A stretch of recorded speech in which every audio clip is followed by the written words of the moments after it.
श्रीलंका की मईशत की तरह रिवर्स गियर में चलना शुरू कर दिया है। एशियाई तरक्याती बैंक की पाकिस्तानी मईशत से मुतालिक बड़ी पेशगोई। 2023 में पाकिस्तान की फी कस आमदन यानी शरह नमू सिर्फ 0.6% रहने का खदशा जाहिर कर दिया गया, जबकि 2022 में भी यही शरह नमू 6% थी।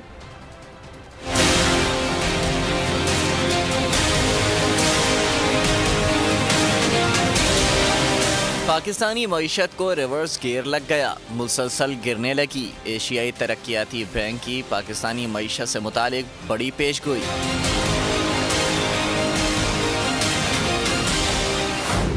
रिपोर्ट के मुताबिक 2023 में पाकिस्तानी मईशत की शरह नमू 0.6% रहने का इम्कान है। 2024 में शरह नमू 2% रहने की पेशगोई की गई है। 2022 में पाकिस्तानी मईशत की शरह नमू 6% थी। पाकिस्तान में महंगाई की शरह से मुतालिक पेशगोई की गई है, जिसके मुताबिक रवां साल ये मज़ीद 15% बढ़ेगी।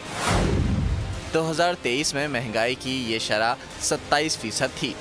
मुआशी शरह नमू सबसे ज़्यादा मालदीव की है, दूसरे नंबर पर भारत, तीसरे नंबर पर बांग्लादेश, चौथे नंबर पर भूटान, पांचवें नंबर पर नेपाल। पाकिस्तान फहरिस्त में गिरकर छठी पोजीशन पर चला गया। छठी पोजीशन के बाद श्रीलंका है, जिसकी इकोनॉमी मुकम्मल तौर पर तबाह हो चुकी है। और शरह नमू से मुतालिक एशियाई तरक्याती बैंक की